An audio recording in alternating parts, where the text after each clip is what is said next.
సింహరాశి వారికి మార్చి నెల 2025 సంవత్సరం. మళ్ళీ చెప్పరా? ఏ డౌట్ఫుల్ వచ్చింది. డౌటా? ఏరే డౌట్గా చెప్పాడు. డౌట్ పోలే చెప్తాను దానికి బాగా. ఓకే, మార్చి నెల 2025 సంవత్సరం సింహరాశి వారికి గోచార ఫలితాలు ఏ విధంగా ఉన్నాయో తెలుసుకునే ప్రయత్నం చేద్దాము. ఈ సింహరాశి వారికి సప్తమంలో శని భగవాన్ యొక్క సంచారం నెలంతా జరుగుతున్నది. అలాగే రవి యొక్క సంచారం కనుక తీసుకున్నట్టయితే 7, 8 స్థానాల్లో రవి యొక్క సంచారం జరుగుతున్నది. అలాగే 8వ స్థానంలో రాహు యొక్క సంచారము, అట్లాగే 8వ స్థానంలోనే బుధ శుక్రుల యొక్క సంచారం కూడా జరుగుతున్నదండి. ఇక్కడ పోయినట్టయితే దశమ స్థానంలో గురువు యొక్క సంచారం జరుగుతున్నది. ఏకాదశ స్థానంలోను వ్యయ స్థానంలోనూ కూడా కుజుని యొక్క సంచారం జరుగుతోంది. ఏకాదశ స్థానంలో 28 రోజులు, వ్యయ స్థానంలో ఒక 3 రోజులు మాత్రమే కుజుని యొక్క సంచారం జరుగుతోంది. దీనివల్ల వచ్చే ఫలితాలు ఏ విధంగా ఉంటాయంటే, ద్వితీయంలో కేతు సంచారం కనుక మనం తీసుకున్నట్టయితే ద్వితీయంలో కేతు సంచారం శుభప్రదమైన ఫలితాలు ఇవ్వదు. కొంచెం ఆదాయం తగ్గే అవకాశం ఉంటుంది, మాటలో కఠినత్వం పెరుగుతూ ఉంటుంది, అలాగే ఖర్చులు విపరీతంగా పెరుగుతాయి, ఇంట్లో పరిస్థితులు కూడా కొంచెం వ్యయంగా ధన ఆదాయం తగ్గటం ఇట్లాంటివన్నీ కూడా మనకి ద్వితీయ స్థానంలో ఉన్నప్పుడు కుటుంబంలో మంచి అనుకూలమైన వాతావరణం కనబడదండి. ఈ విధమైన ఫలితాలన్నీ కూడా కుజుడు మనకి ద్వితీయ స్థానంలో సంచారం వల్ల ఇస్తూ ఉన్నారు. ఇకపోతే రవి యొక్క సంచారం కనుక మనం తీసుకున్నట్టయితే 7, 8 స్థానాల్లో సంచారం చేస్తున్నారు. ఆయన రవి యొక్క సంచారము 7వ స్థానంలో ఉన్నప్పటికీ 8వ స్థానంలో ఉన్నప్పటికీ కూడా అనుకూలమైన ఫలితాలను ఇవ్వజాలరు.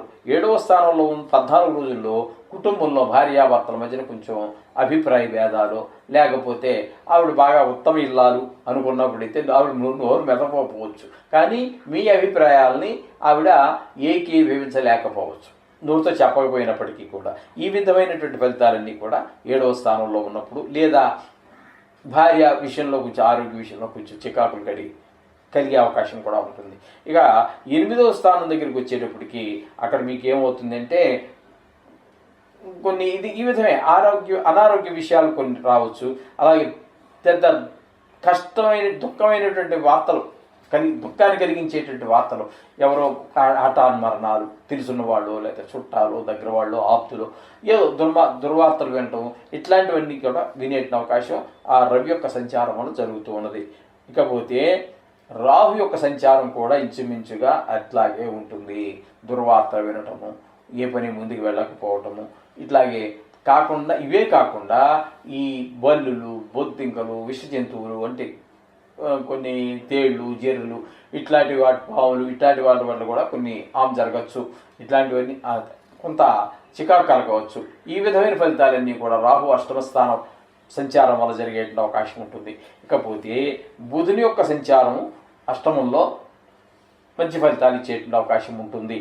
ఇకపోతే అది రిట్రాగ్రేషన్లో ఉన్నారు కాబట్టి ఆ విధంగా తీసుకున్నప్పటికీ కూడా ఆయన మంచి ఫలితాలే, అంటే కుటుంబంలో మంచి వాతావరణము, ఆదాయం పెరగటము, వారి చమత్కారము, వారి యొక్క తెలివితేటలు పెరగటము, ఇట్లాంటివన్నీ కూడా మనకి బుధుడి వల్ల మంచి ఫలితాలన్నీ వస్తున్నాయి.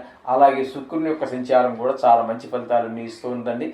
శుక్రుని యొక్క సంచారం కూడా మీకు అది కూడా వక్రగతిలో ఉన్న కారణంగా మీకు 7, 8 స్థానాలు సంచారం జరిగినట్టుగా, మనం 7లో సంచారం జరిగినట్టుగా తీసుకున్నట్టయితే కొంత ఇబ్బందికరమైన పరిస్థితులే ఉంటాయి. 7లో మాత్రం శుక్ర భగవానుడు 7వ స్థానంలో శుభ ఫలితములను ఇవ్వజాలరు.